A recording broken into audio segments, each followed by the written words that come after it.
Hello friends, welcome back to my channel. मैं मंजू और आप देख रहे हैं मंजू की बगिया। फ्रेंड्स, यहाँ पर ठंड बढ़ चुकी है और हमारे यहाँ ठंड ने अच्छी दस्तक दे दी है।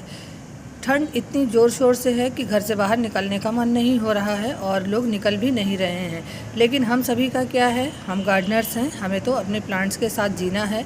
इसलिए से अपने प्लांट की देखभाल करते रहना है और क्या उनकी ग्रोथ हो रही है या उनकी ग्रोथ के लिए क्या करते रहना है, ये सब हमारा चलता रहता है। तो आज मैं अपने गार्डन के लगे हुए एक देसी कैलेंचो के बारे में वीडियो लेकर आई हूँ, जो कि इन दिनों बहुत अच्छी ग्रोथ पे चल रहे हैं और उनमें फ्लावरिंग शुरू हो चुकी है। देसी कैलेंचो बहुत ही सुंदर फ्लावर प्लांट होते हैं। अगर किसी भी भाई बहन ने इन्हें लगाया हुआ है तो ये समझ लीजिए कि इसे बिल्कुल भी केयर नहीं करनी पड़ती है। इसे जितना लगाना आसान है उतना ही इसकी देखभाल भी आसान है। जिस तरह से आप इसे रखना चाहें वो बिल्कुल रहता है। इसलिए से इसे ये मान करके चलिए कि इसे अपने गार्डन में रखना बहुत ही आसान है और समय से ही फ्लावरिंग भी करते हैं। ऐसा नहीं है कि ये समय से फ्लावरिंग नहीं करते हैं। फूल इनके काफ़ी लॉन्ग लास्टिंग होते हैं।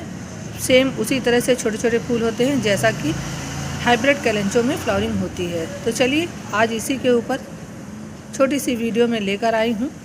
तो अभी आप देख रहे हैं ये देसी कैलेंचो है और देसी कैलेंचो के पत्ते यूँ हरे हरे मोटे मोटे और काफ़ी बड़े बड़े होते हैं। देसी कैलेंचो मेरे गार्डन में लगे हुए हैं और बहुत अच्छी इनकी ग्रोथ चल रही है। एक बार अगर आप इन्हें लगा लेते हैं तो ये सालों साल आपके गार्डन में बने होते हैं। इस विंटर ये फ्लावरिंग करते हैं। जिस समय हाइब्रिड कैलेंचो में फूल आते हैं सेम उसी तरह से उसी समय इसमें भी फ्लावरिंग शुरू होती है। देसी कैलेंचो में कुछ भी केयर नहीं करनी होती है। अगर इसे आप कहीं से एक ब्रांच लाते हैं और उसे अपने गार्डन में लगा लेते हैं तो उस एक ब्रांच से ये पूरे पॉट को कवर कर लेता है, जो कि हाइब्रिड कैलेंचो में ऐसा नहीं है। हाइब्रिड कैलेंचो बहुत ही मामूली सा प्लांट होता है और फ्लावरिंग उसकी भी अच्छी होती है, लेकिन वो समय से अगर केयर ना किए जाएं तो वो हमारे प्लांट से गायब हो जाते हैं। लेकिन देसी में ऐसा कुछ भी नहीं है। देसी जो कैलेंचो होते हैं अगर उन्हें आपने एक बार लगा लिया तो ये समझ लीजिए कि ये सालों साल आपके यहाँ बने होंगे। इन्हें अगर किसी भी तरह से रखा जाए, ये रहते हैं, इनकी एक ब्रांच केवल लगी हो तो ये उस एक ब्रांच से पूरे पॉट को कवर कर लेते हैं और जब इसमें ग्रोथ का पीरियड होता है तो पूरे पॉट में ग्रोथ हो जाती है और फिर इसमें इस तरह से फ्लावरिंग होती है। अभी मेरे कैलेंचो में रेड कलर की फ्लावरिंग शुरू हो रही है और बहुत अच्छे इसके फूल आते हैं, काफ़ी लॉन्ग लास्टिंग होते हैं। कलियाँ कुछ इस तरह से बंच में आती हैं और देखिए मैं दिखा रही हूँ।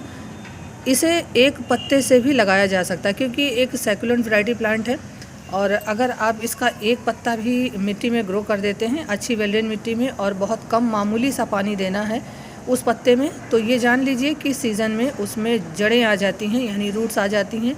फिर उसमें से नया अंकुरण होता है और प्लांट रेडी हो जाता है। किसी फ्रेंड ने मेरे एक कैलेंचो के ऊपर मैंने वीडियो डाली थी, उसमें कमेंट में पूछा है कि मैम देसी कैलेंचो में क्या पत्तों से ग्रो हो जाते हैं? तो जी बिल्कुल ग्रो हो जाते हैं। आप ये देख सकते हैं कि मैं एक छोटा सा प्लांट नर्सरी से लाई थी, वो भी आज 5-6 साल पहले। अभी देखिए तो मैंने इसे लगाया भी नहीं है, ये जहाँ तहाँ ऐसे ही रख देते हैं सीज़न के बाद में और ये टूटते ख़त्म होते रहते हैं। लेकिन अगर इसका एक पत्ता या एक ब्रांच भी बनी होती है पॉट में तो उसी से ये ढेर सारे इस तरह से ब्रांचेस देता है और फिर वो पॉट को पूरा कवर कर लेता है और अच्छी फ्लावरिंग करता है। ऐसा कहने की बात नहीं है, ये मैं दिखा भी रही हूँ।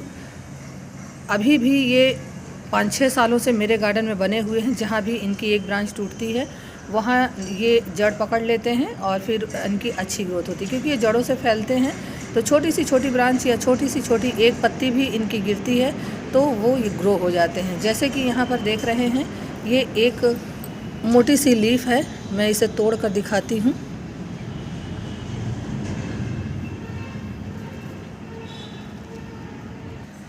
इस तरह से ये एक पत्ती है और इसे मैंने देखिए तोड़ लिया है।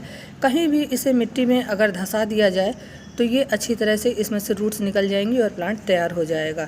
सेम इसी तरह से इसकी ब्रांच को भी अगर कहीं आप कहीं मिट्टी में ग्रो कर देते हैं तो बहुत ही आसानी से लग जाते हैं। वैसे मैं ये पत्ता फेंकूंगी नहीं, इसी में से डाल देती हूँ ताकि इसमें नया प्लांट रेडी हो जाए। पानी का विशेष ध्यान रखना है, पानी बहुत मामूली देना है, बस मिट्टी में नमी बनी होनी चाहिए, इतना ही देना है। समय से इनके जो भी प्लांट मैच्योर होते हैं उसमें अच्छी कलियां होती हैं और फूल खिलने लगते हैं। जैसे कि मेरे पास यहाँ पर 3 पॉट हैं, इसमें देखेंगे तो बड्स बनना शुरू हो गए हैं, क्योंकि ये मैंने बाद में लगाए हैं। ये मेरे पुराने पॉट के लगे हुए हैं। यहाँ पर भी मैंने कुछ लगाए हुए हैं, क्योंकि मेरे पास जो टूटी हुई ब्रांचेस थी मैंने उन्हें फेंका नहीं, इसलिए से उन्हें इस पॉट में इसी तरह से मैंने रख दिया था। केवल रखने मात्र से ही ये लग गए हैं और अब इसमें फ्लावरिंग होगी तो इसी तरह से इसकी ब्रांचेस में फूल आएंगे और ये देखने में खूबसूरत लगेगा। हाँ, एक चीज़ और है, देसी कैलेंचो की जो ब्रांच होती है ये थोड़ी लंबी होती है और जो हाइब्रिड कैलेंचो होते हैं उसकी ब्रांच थोड़ी छोटी होती है, इसलिए से जब ये फ्लावरिंग करते हैं तो थोड़ी सी इसकी ऊंचाई होती है, जिससे कि ये काफ़ी खूबसूरत लगते हैं। जब इनमें फूल आ जाएं तो आप इनके फूलों को एंजॉय करिए, पानी कम से कम दीजिए, अच्छी धूप में रखिए, अच्छे मौसम इनको मिलता रहेगा तो ये काफ़ी दिनों तक फ्लावरिंग करते रहेंगे।